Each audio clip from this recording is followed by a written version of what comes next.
السلام عليكم ورحمة الله وبركاته. أصحابتنا قالقة سو دوادين كو عافمات قبي أنا عافمات قبنا إن شاء الله أنت حنوصلنا الله عافية.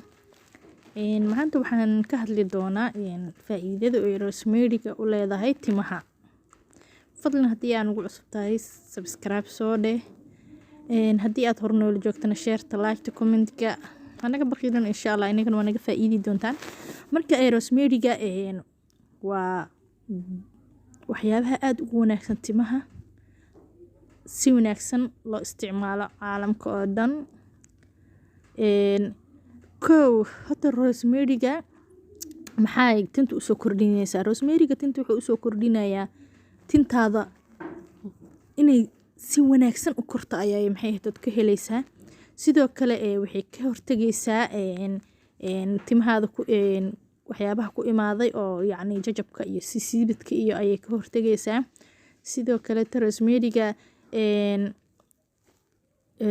timaha waxay shine ayay ka dhigaysaa oo way qurxinaysaa. Dandruff-ka ayay ka hortagaysaa oo agool kugu dhalan maayo haddaad rosemary isticmaasho. Timahaada aad bay u baxayaan. Shine iyo qurux ayaad ka helaysaa iyo dhalaal. yacni sidoo kalena waxaad yeelanaysaa timo caafimaad qaba oo aad u qurux badan insha Allahu tacaala. sidoo kale rosemary-ga waxaad ka isticmaalaysaa qaar waxaa jiro ayagoo goojo ahaan loo keeno, qaar waxaa jiro cirbad ahaan, qaar waxaa jiro oil ahaan loo isticmaalo. waxaad sameynaysaa marka rosemary-ga markaa madaxaad marinayso koo tirtimahaada dhaqanaysaa, shaambada ku dhaqi jirto ku dhaqo.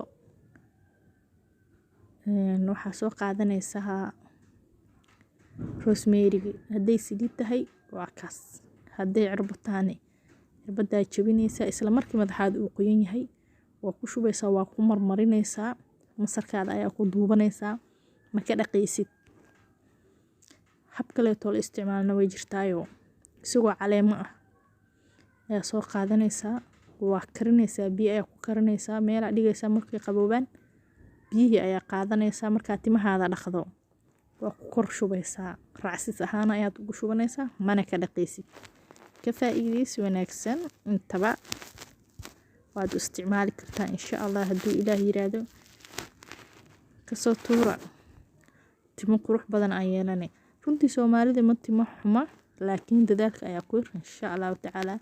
gabaray fadhiga ka kac.